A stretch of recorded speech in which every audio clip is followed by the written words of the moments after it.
going here, folks? Welcome to a special wintertime outdoor fireside chats version, right? Beautiful, unbelievable February afternoon today. It was like 54, 55 degrees, and so I'm not building a fire in my house. And to be honest, I normally would do a grill side chat, but I grilled all the food that I had left over yesterday for the Super Bowl. I grilled some wings, right, which are fantastic. 6.5 hours. Shot out to Carney's Irish restaurant in Amityville. I got some sauce from them. It's like a whiskey barbecue sauce. Oh, I put that on the wings, the ribs. Fantastic. I'm warming up inside right now in the toaster oven for dinner. But beautiful day. I figured I'd break out all the furniture that's been covered under my tarp so far this winter and just enjoy the beautiful spring day we're having here in February. I got the nice warmth of the fireplace. All right, nice cup of coffee for us here today. Kind of, it's not, I mean, it's spring, but it's not really like spring, so it is what it is. But hope you guys are having a wonderful day while I'm out at retreat with Homeroom 9F. Right, it's like supposed to be 65 or 60 degrees tomorrow, 56 degrees tomorrow, so I'm sure it'll be exciting to play some football and run around out there. So just as a reminder, we're going to have a test on Thursday, so don't forget about that. And the test is going to be everything from section 58 to 66. I'll update the backpack to reflect all of that information. Today for our fireside chat, we're going to be doing section 66 in the iBook, which is entitled David's Concern for the Ark. So I'm putting the notes into e-backpack for you to take a look at. So if you can take some time here, you can open up that PDF, get yourself situated. Right while you do that, I'll do a quick throw out to Kellenberg lacrosse. Season's going to kick off here in about a month, March 2nd. Today's February 4th, so just about 4 weeks out from the season. So we'll look to see what we can do. Hopefully we get some nice warm weather like this in March. That would be fantastic. All right, so hopefully by now you guys are all cut up and we're ready to go. Let's take a look at chapter 7. You'll notice the first thing that pops up here, the title is the Oracle of Nathan. Nathan is going to be the prophet that will kind of guide and lead David during David's reign as king. You remember, Samuel is the prophet that kind of led Saul, and then Samuel dies. We saw how Saul kind of conjured up Samuel's spirit from the median at Endor in the last section, and God and Samuel are not too happy about him doing that. And so Nathan is the prophet that kind of rises to prominence, and he's the one who is really going to speak to God to kind of tell David what is good and what is bad, what is pleasing to the Lord and what is not. So here we are in chapter 7, the second book of Samuel. And notice how it starts. After the king had taken up residence in his house, the Lord had given him rest from his enemies on every side. All right, so what's happened at this point is King David has basically been successful in uniting all the tribes and defeating all of the enemies that are around him. And so now David is living in this beautiful house, this beautiful palace made of cedar, right? These tall trees which came from Lebanon and over in the Middle East. That was a delicacy. Wood is not as prevalent over there as it might be here in the States, especially on the East Coast. Right? And so David in verse 2 says this to Nathan the prophet. Here I am living in a house of cedar, but the ark of God dwells in a tent. Right? David is kind of sitting back for a moment. He's like, time out. How come I'm the king of Israel? Yes, and I'm living in this beautiful palace, but the rightful king of Israel, God, is living in a tent in Jerusalem. Right? He needs to have a temple. Right? So Nathan says to David, whatever is in your heart, go and do, for the Lord is with you. But that night God says to Nathan, go and tell David my servant, thus says the Lord, it is you who would build a house for me to dwell in.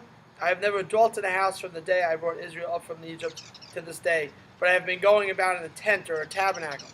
As long as I have wandered about among the Israelites, did I ever say a word to any of the judges whom I commanded to shepherd my people Israel? Why have you not built me a house of cedar? God is basically going to say to David, thanks, but no thanks, right? That's the note. He just, in verse 7, thanks, but no thanks. Hey, David, I really appreciate you thinking about me. But in all the years that I've been the God of the Israelites here, leaving Egypt, I could have told Moses, I want a temple, I want a permanent dwelling house, but I never did. I never said anything of that was like that. And so God says to David, thanks, but no thanks. However, verse 8, this is when things get insane, right? Because in verse 8, we're going to find out that in this situation, in this case, it really is the thought that counts. I got to be honest. I don't think this is ever true. Gentlemen, Valentine's Day is coming up next Thursday. Right, next Thursday night is Valentine's Day. And if you have a sweet pea in your life, if you have somebody in your life, and you show up Valentine's Day and you've got nothing for her, and you say to her, well, I thought about getting you some roses, I thought about getting you some chocolate, right? I don't think she's going to be too happy. Because, let's face it, it's not the thought that counts, right? It's the doing, right? I can't say to my wife, yeah, well, I thought about doing the dishes, but I figured you're home all day anyway, so you can do them. No, that wouldn't go over well. I got to do the dishes. I can't just think about doing them. It's not the thought that counts. Well, here we learn from God that in the case of David, it really is the thought that counts. And he's so happy that David thought about him in this instance. He's so happy.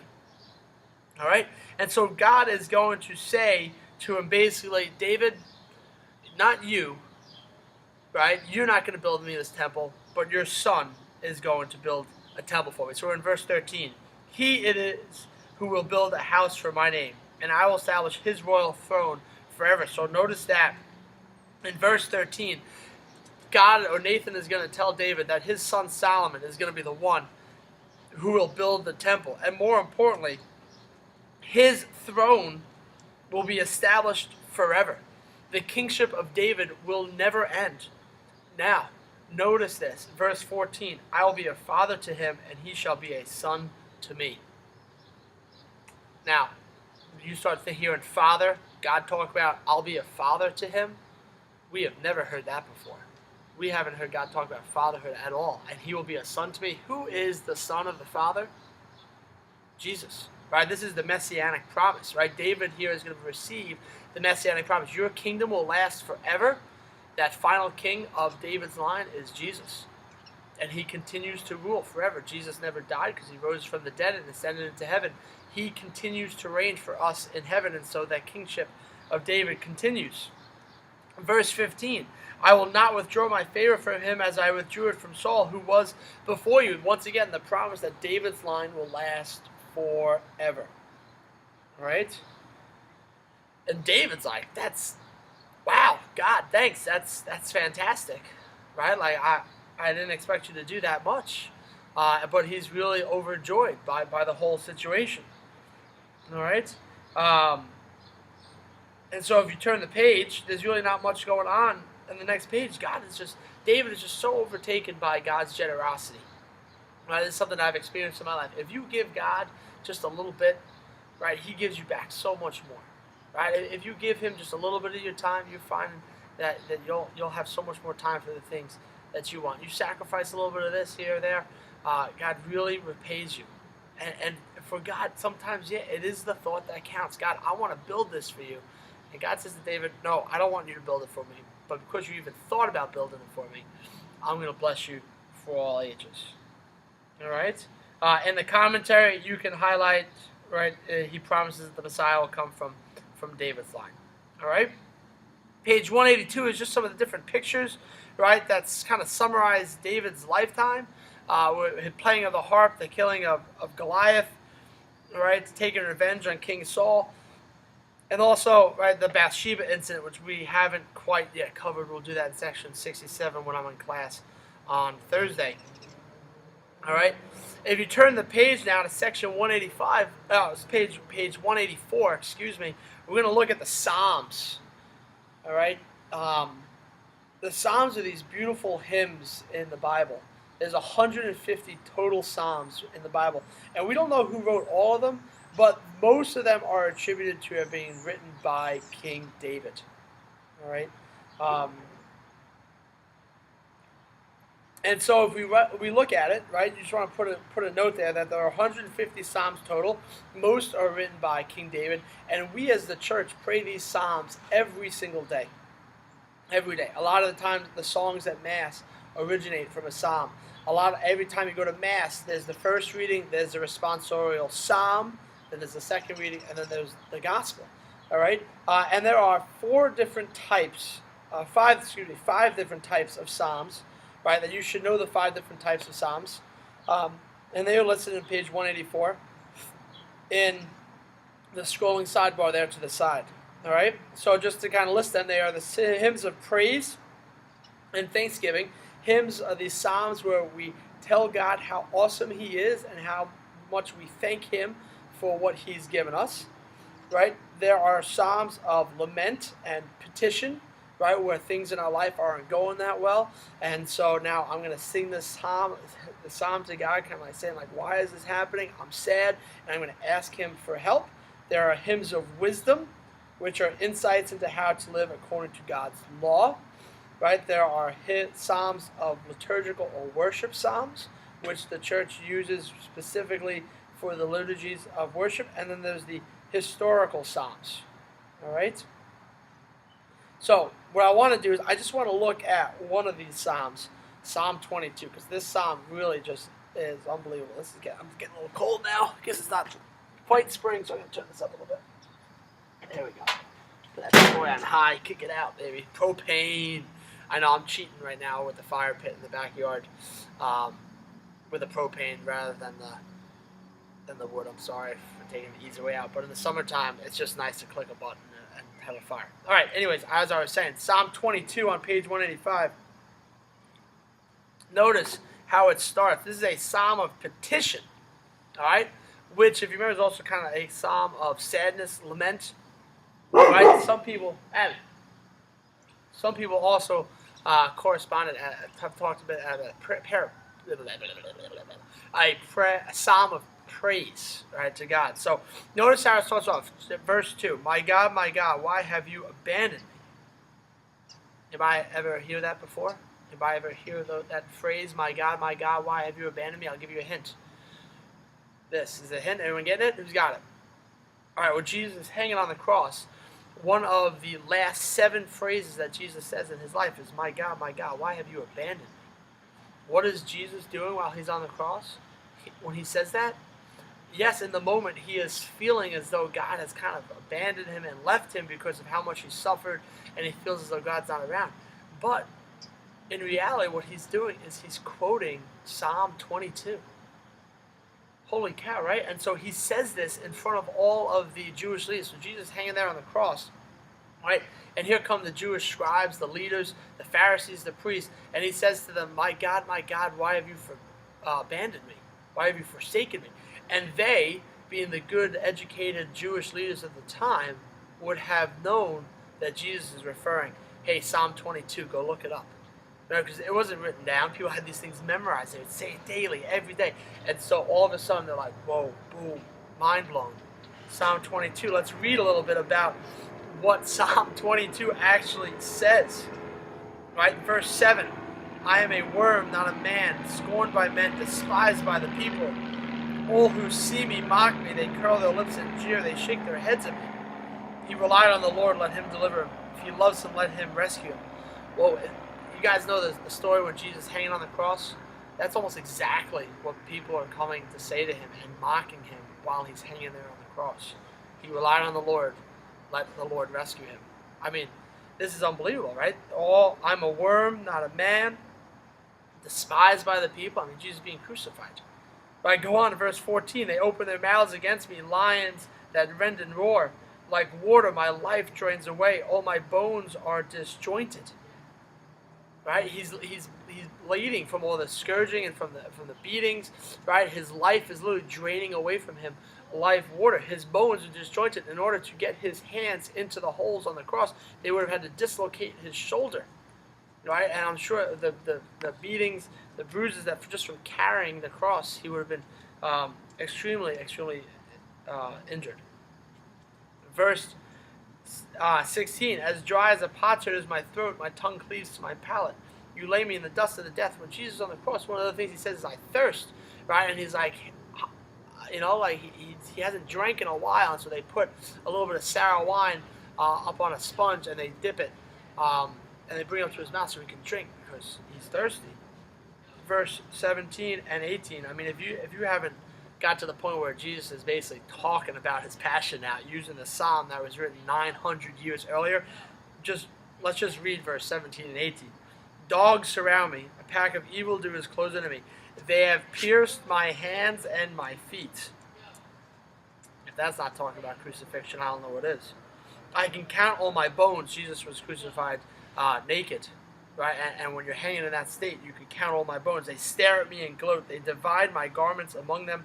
For my clothing, they cast lots. That's exactly what they do. They take Jesus' garments, and rather than tearing it, right, they cast lots. They play a dice game in order to see who gets to take it home, because the fabric was very expensive.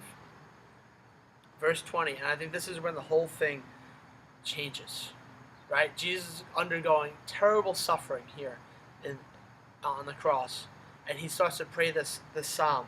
God, where are you? Why have you forsaken me? What's going on? And notice in verse 20 where we go to.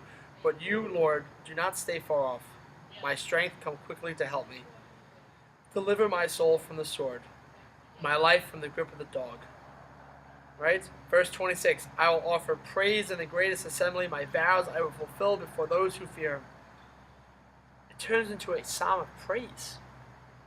Right? So Jesus here, even when he's on the cross, he's dying.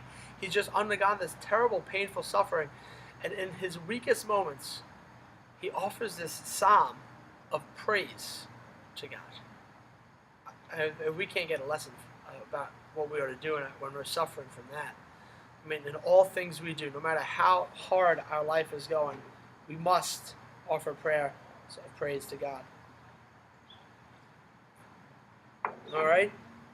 Let's see. I think that's it. You can look on the next page, 186. There's just a couple of the other Psalms. We don't really need to read through them. It's the only ones that I really wanted to do today. All right, Psalm 22 is just a beautiful psalm.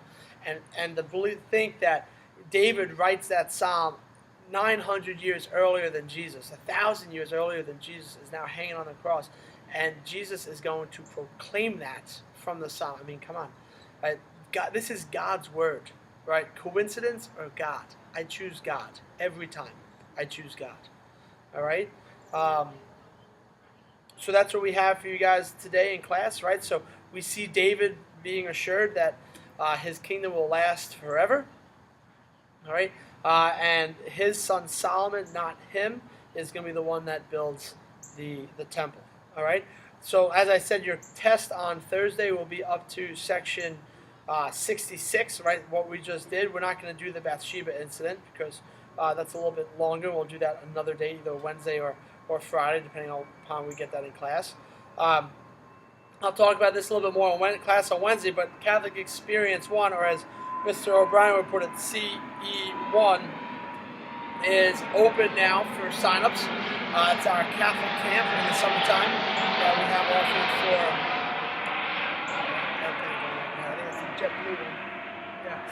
So it's a CE1, it's a Catholic camp. It's a week right after you guys get out of school. We do a lot of fun things. I'll show you some promo videos for that in class tomorrow on Wednesday. But signups are going on now on the Kellenberg Summer Camps website if that you're interested in doing that. All right. If you guys need anything, you have any questions, please feel free to email me. Let me know. I'm gonna go inside and enjoy my ribs. Right. That was perfectly slow cooked for 6.5 hours yesterday.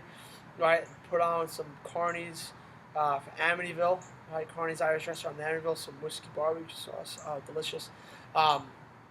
And then with those, so the key is when you warm up the ribs again, so you guys know, so they don't get all dry, you wrap them in tin foil and you put them in the toaster oven or the oven for at like 300 degrees for about 25 minutes with some extra barbecue sauce in there, and the moisture from the sauce just kind of cooks it right back in, and they're just like you never had it. All right, folks, enjoy your day at school. I'll off from my city, off from my home. We're flying up, no ceiling when we in our zone. I got that sunshine in my pocket, got that good soul in my feet. I feel that hot blood in my body when it drops. Ooh, I can't take my eyes off of it, moving so phenomenally. Come on, like the way we rock it, so don't stop. Who will fight me? I will fight you, Goliath. You know, if I didn't know better, I'd say that sounded like Dave. Oh, yeah. You know, if I didn't know better, I'd say that looks like Dave. Huh? Dave? Goliath was equally surprised. Who said that? I did! Huh? Whoa, am I a dog that you come at me with sticks? I don't exactly know what you mean, but you are not a dog. You are a really big guy that wants to beat me up. And I come at you not with sticks, but in the name of the God of Israel, who this day shall help me defeat you. We will see who defeats who. Now we fight.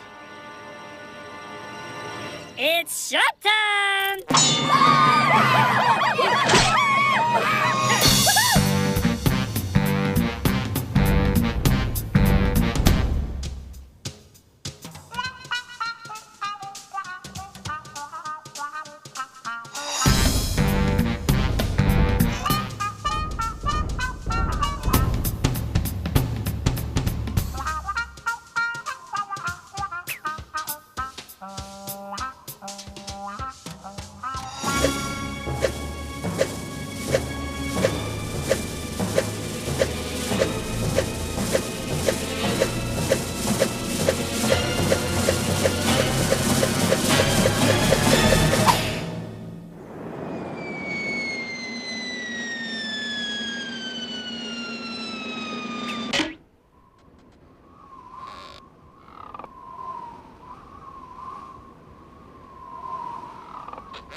The Philistines were so scared of Dave that they all ran away and hid, and Israel was saved.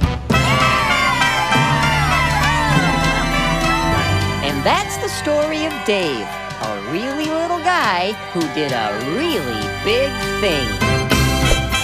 Rock it, so don't stop.